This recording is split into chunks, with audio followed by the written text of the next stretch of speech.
Hello दोस्तों, स्वागत है आप सबका हमारे इस चैनल पर। आज के इस वीडियो में हम बात करेंगे प्राचीन भारत के एक राजवंश के बारे में, जो है हरियंग डायनेस्टी। तो चलिए शुरू करते हैं। तो ये डायनेस्टी एक प्राचीन राजवंश था जो मगध पर शासन करता था। इस डायनेस्टी ने मगध की नींव को मजबूत किया और बाद में मौर्य एम्पायर के लिए रास्ता बनाई। ये डायनेस्टी शुरू हुई थी 544 बीसी में और इसका अंत हुआ था 412 बीसी में। अब हम लोग डिस्कस करेंगे जियोग्राफी ऑफ मगध। मगध भारत के पूर्वी पार्ट में स्थित था, जो आज के बिहार और झारखंड का हिस्सा है। आप इस मैप में देख सकते हैं मगध की लोकेशन। इस डायनेस्टी की शुरुआत में इसकी राजधानी राजगृह था, जो बाद में पाटलिपुत्र बन गया। मगध की स्ट्रेटेजिक लोकेशन उसकी शक्ति का एक इम्पोर्टेंट कारण थी।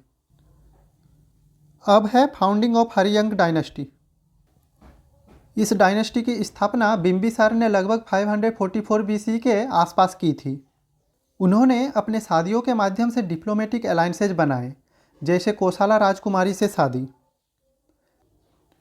बिंबिसार ने मगध की सीमाओं को अंग और बज्जी जैसे राज्यों को जीतकर बढ़ाया।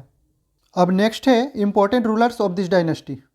तो सबसे पहले आते हैं बिंबिसार। इन्हें श्रेनिका और सेनिया के नाम से भी जाना जाता है। इनका शासन लगभग 543 बीसी से 491 बीसी तक था। ये एक बुद्धिस्ट पेट्रोन थे और अपनी पॉलिटिकल स्ट्रेटेजी के लिए मशहूर थे। हमारा नेक्स्ट रूलर है अजातशत्रु। तो इनको कुनिका भी कहा जाता था। इनका शासन पीरियड 491 बीसी से 461 बीसी तक थी। ये बिंबिसार के पुत्र थे, जिन्होंने अपने पिता की हत्या करके गद्दी हासिल की थी। इन्होंने बज्जी संघ को हराकर मगध की सीमा और बढ़ाई। इनके समय फर्स्ट बुद्धिस्ट काउंसिल को ऑर्गेनाइज किया गया था 483 बीसी में। अब नेक्स्ट रूलर है उदाइन। ये अजातशत्रु के पुत्र थे और हरियंग डायनेस्टी के अंतिम प्रमुख शासक थे। इनका शासन लगभग 461 बीसी से 444 बीसी तक था। इनका नाम इतिहास में पाटलिपुत्र की स्थापना के लिए याद किया जाता है, जो बाद में मौर्य एम्पायर का केंद्र बना। इन्होंने मगध की राजधानी राजगृह से पाटलिपुत्र शिफ्ट की, जो स्ट्रेटेजिक और इकोनॉमिक दृष्टि से एक महत्वपूर्ण कदम था। इनके शासन के बाद हरियंग डायनेस्टी का पतन शुरू हो गया और इसे शिशुनाग डायनेस्टी ने रिप्लेस कर दिया। अब हम लोग देखेंगे एडमिनिस्ट्रेशन ऑफ दिस डायनेस्टी। तो इस डायनेस्टी के समय मगध का शासन प्रशासन संग्रहित था। बिंबिसार और अजातशत्रु ने एक सेंट्रलाइज्ड एडमिनिस्ट्रेटिव सिस्टम बनाया। टैक्स कलेक्शन और रेवेन्यू सिस्टम को मजबूत किया गया था, जो उनकी मिलिट्री और एक्सपेंशन कैंपेन्स को सपोर्ट करता था। अब है political and military achievement of this dynasty. तो बिंबिसार ने अपनी मिलिट्री और डिप्लोमेसी से मगध को एक शक्तिशाली राज्य बनाया और अजातशत्रु ने अपने एग्रेसिव कैंपेन के माध्यम से बज्जी संघ जैसे ताकतवर शत्रुओं को हराया और मगध को और भी प्रभावित बनाया। अब देखेंगे contribution to Buddhism of this dynasty. Haryanka dynasty का बुद्धिज्म के प्रसार में महत्वपूर्ण योगदान रहा। बिंबिसार और अजातशत्रु दोनों बुद्ध के समकालीन थे और उनकी शिक्षाओं से प्रभावित हुए।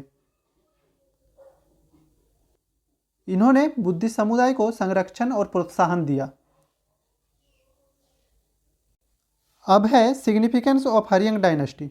इस डायनेस्टी ने मगध को एक महत्वपूर्ण राज्य बनाया। इस राजवंश की नींव ने बाद में मौर्य एम्पायर के उदय के लिए राह बनाई। भारत के इतिहास में इस डायनेस्टी का योगदान बहुत इंपॉर्टेंट है। अब नेक्स्ट है the decline of this dynasty.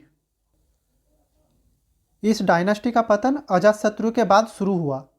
उनके बाद के शासक शक्ति को बनाए रखने में असफल रहे। अंत में इस राजवंश का अंत शिशुनाग डायनेस्टी के उदय के साथ हुआ।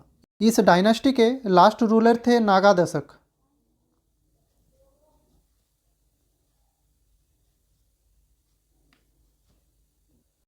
अब है आज का हमारा लास्ट स्लाइड। हरियंग डायनेस्टी ने मगध की शक्ति को मजबूत किया और एक प्राचीन भारत के इतिहास में अपनी एक अलग पहचान बनाई। ये डायनेस्टी भले ही छोटी अवधि तक चली, लेकिन इसने भारत के महान साम्राज्य जैसे कि मौर्य एम्पायर के उदय के लिए एक नींव रखी। इस राजवंश के शासकों ने मगध की शक्ति को बढ़ाने में महत्वपूर्ण भूमिका निभाई और भारतीय सभ्यता के इतिहास में एक खास स्थान बनाया। तो आज का हमारा ये वीडियो यहीं पे ख़त्म होता है। Thank you for your time. जय हिंद, वंदे मातरम।